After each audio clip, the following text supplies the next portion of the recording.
आकाशवाणी गोरखपुर से प्रादेशिक समाचार।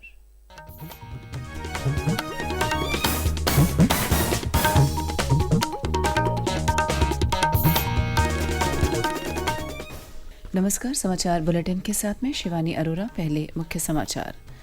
कल से शुरू हो रहा है संसद का बजट सत्र। सरकार ने आज बुलाई है सर्वदलीय बैठक। प्रधानमंत्री के एक पेड़ मां के नाम अभियान से प्रेरित होकर प्रदेशवासियों ने कल 36 करोड़ 51 लाख पौधे लगाकर पेश की मिसाल।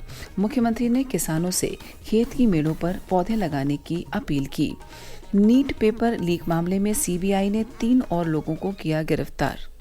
सर्वोच्च न्यायालय के निर्देशानुसार एनटीए ने वेबसाइट पर डाला नीट यूजी परीक्षा का शहरवार और केंद्रवार परीक्षा परिणाम। और अमरोहा जिले में पटरी से उतरी मालगाड़ी, रेल यातायात हुआ प्रभावित। अब समाचार विस्तार से। संसद का बजट सत्र कल से शुरू होगा। इस सत्र से पहले सरकार ने आज सर्वदलीय दल की बैठक बुलाई है। बजट सत्र कल से शुरू होकर अगले माह की 12 तारीख तक चलेगा। पेश है एक रिपोर्ट। संसद का बजट सत्र सोमवार से शुरू हो रहा है। इस बजट सत्र में सरकार 6 नए विधेयक पेश कर सकती है। वित्त मंत्री निर्मला सीतारमण मंगलवार 23 जुलाई को लोकसभा में आम बजट पेश करेंगी। नरेंद्र मोदी सरकार के तीसरे कार्यकाल का यह पहला बजट होगा। पिछले महीने संसद के दोनों सदनों की संयुक्त बैठक को संबोधित करते हुए राष्ट्रपति द्रौपदी मुर्मू ने कहा था कि इस बार का बजट सरकार की दूरगामी नीतियों और भविष्य के दृष्टिकोण का प्रभावी दस्तावेज होगा। दीपेंद्र कुमार, आकाशवाणी समाचार, दिल्ली। प्रदेशवासियों ने कल 36 करोड़ 51 लाख पौधे लगाकर पर्यावरण संरक्षण की दिशा में मिसाल पेश की है। इससे पहले मुख्यमंत्री योगी आदित्यनाथ ने प्रधानमंत्री नरेंद्र मोदी के एक पेड़ मां के नाम अभियान से प्रेरणा लेते हुए कल राज्य में बड़े पैमाने पर पौधारोपण अभियान की शुरुआत की।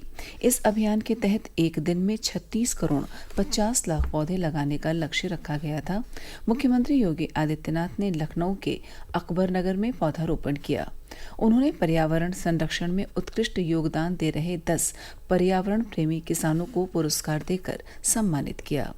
दोपहर बाद अपने गृह जनपद गोरखपुर पहुंचने के बाद मुख्यमंत्री ने शहीद अशफाक उल्लाह खां प्राणी उद्यान में भी पौधारोपण किया। उन्होंने प्रदेशवासियों से कहा है कि सभी को अपने आसपास और विशेषकर किसानों को अपनी मेड़ों पर पौधे लगाने चाहिए। हम सब जानते हैं आदरणीय प्रधानमंत्री जी ने 5 जून को विश्व पर्यावरण दिवस के अवसर पर पूरे देशवासियों से एक पेड़ मां के नाम लगाने का आह्वान किया था। इसके पीछे की भावना भी यही थी कि दुनिया के अंदर पर्यावरणविद एक बात को लेकर के चिंतित हैं और वह चिंता है कि ग्लोबल वार्मिंग दुनिया के अंदर जीव सृष्टि के लिए एक नया संकट खड़ा करने जा रहा है। इस अभिलाषा से हम लोगों ने प्रदेश में इस पवित्र अभियान को अपने हाथों में लिया।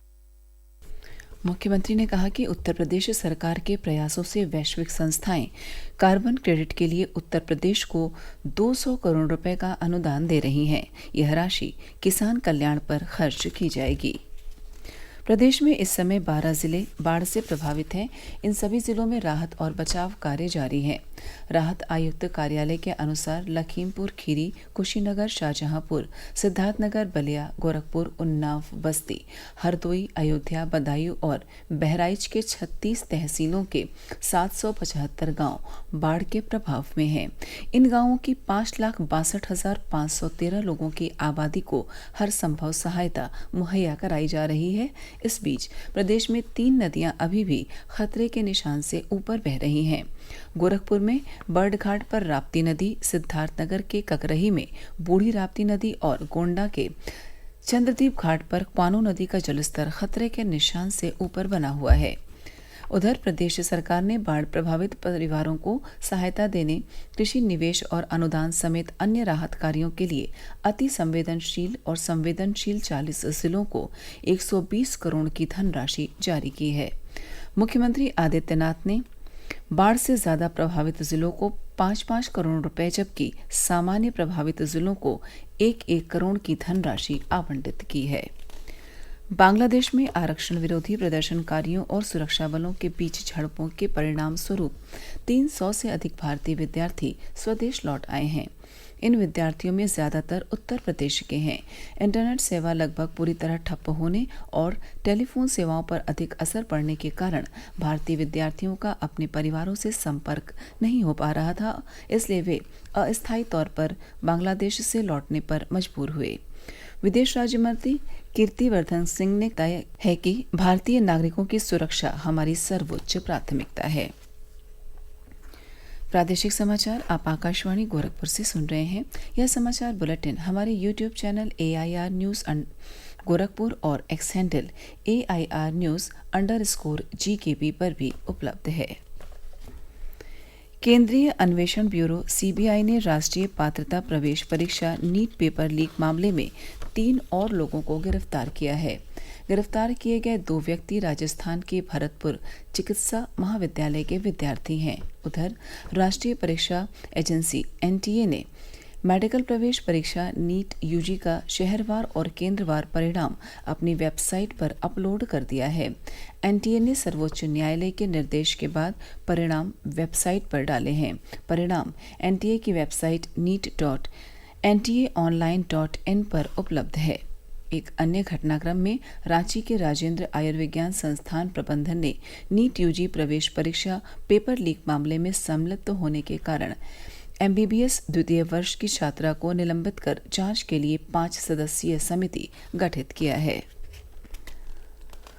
अमरोहा जिले में कल शाम एक मालगाड़ी के 10 डिब्बे पटरी से उतर गए। हादसे में किसी भी प्रकार की जनहानि नहीं हुई। हालांकि इसके कारण दिल्ली और लखनऊ दोनों की रेल लाइन बंद कर दी गई। इस रेलखंड से गुजरने वाली 28 रेलगाड़ियों का मार्ग परिवर्तित कर दिया गया और 6 रेलगाड़ियां निरस्त कर दी गईं। हमारे प्रतिनिधि ने बताया है कि मुरादाबाद से दिल्ली की दिशा में जा रही यह मालगाड़ी अमरोहा रेलवे स्टेशन से आगे और कल्याणपुर फाटक के बीच में तेज आवाज के साथ पटरी से उतर गई। घटना की सूचना मिलते ही रेलवे, जिला और पुलिस प्रशासन के अधिकारी मौके पर पहुंचकर स्थिति को सामान्य बनाने में जुट गए। कल से पवित्र श्रावण मास की शुरुआत हो रही है। इसे देखते हुए प्रदेश भर के शिव मंदिरों में तैयारियां पूरी की जा रही हैं। भगवान शिव के 12 ज्योतिर्लिंगों में से एक वाराणसी के काशी विश्वनाथ धाम में इस माह में दर्शन के लिए बड़ी संख्या में भक्त पहुंचते हैं। वहां पर मंदिर प्रशासन और पुलिस प्रशासन द्वारा व्यापक तैयारियां की जा रही हैं। वाराणसी के पुलिस आयुक्त मोहित अग्रवाल ने बताया कि सावन माह के दौरान सुरक्षा के लिए अतिरिक्त पुलिस बल भी प्राप्त हुआ है। पूरे मंदिर परिसर में बैरिकेडिंग की जा रही है ताकि लाइन से श्रद्धालु जो है सुगम दर्शन कर सके। 2 additional SP, 4 deputy SP rank के अधिकारी, इसके अलावा PAC पैरामिलिट्री फोर्स यहाँ पर तैनात रहेगी। पूरे क्षेत्र को कई जोन और सेक्टर में डिवाइड किया गया है। जोन में एडिशनल SP रैंक का अधिकारी नियुक्त होगा और जो हमारे सेक्टर्स हैं उसमें ACP यानी कि डिप्टी SP रैंक के अधिकारी उसमें नियुक्त किए जाएंगे। इसके अलावा ड्रोन से भी निगरानी होगी। जो सेंसिटिव पॉइंट्स हैं वहाँ पर हमारे स्पेशल टीम्स हैं पुलिस की, वहाँ पर QRT टीम्स तैनात रहेंगी जिनके पास अत्याधुनिक हथियार रहेंगे। इसके अलावा भीड़ नियंत्रण के लिए महिला पुलिस को भी पर्याप्त संख्या में लगाया जा रहा है। उधर वाराणसी में कई मार्गों पर वाहनों का प्रवेश प्रतिबंधित होने के कारण वाराणसी स्कूल एसोसिएशन ने सावन के महीने में सोमवार को स्कूल बंद करने का फैसला किया है। इसकी जगह रविवार को स्कूल खोले जाएंगे। गुरु शिष्य की सुदीर्घ परंपरा को समर्पित गुरु पूर्णिमा का पर्व आज मनाया जा रहा है। प्रदेश के मुख्यमंत्री योगी आदित्यनाथ इस मौके पर आज गोरखनाथ मंदिर में आयोजित कार्यक्रम में शामिल होंगे। उन्होंने प्रदेशवासियों को इस पर्व की बधाई देते हुए कहा कि जीवन में गुरु के महत्व से भावी पीढ़ी को परिचित कराने के लिए यह एक आदर्श पर्व है। और अंत में इस बुलेटिन के मुख्य समाचार एक बार फिर। कल से शुरू हो रहा है संसद का बजट सत्र। सरकार ने आज बुलाई है सर्वदलीय बैठक। प्रधानमंत्री के एक पेड़ मां के नाम अभियान से प्रेरित होकर प्रदेशवासियों ने कल 36 करोड़ 51 लाख पौधे लगाकर पेश की मिसाल।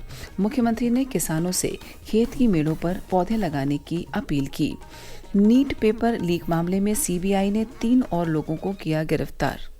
सर्वोच्च न्यायालय के निर्देशानुसार NTA ने वेबसाइट पर डाला नीट UG परीक्षा का शहरवार और केंद्रवार परीक्षा परिणाम। और अमरोहा जिले में पटरी से उतरी मालगाड़ी, रेल यातायात हुआ प्रभावित। इसी के साथ प्रादेशिक समाचार समाप्त हुए। नमस्कार।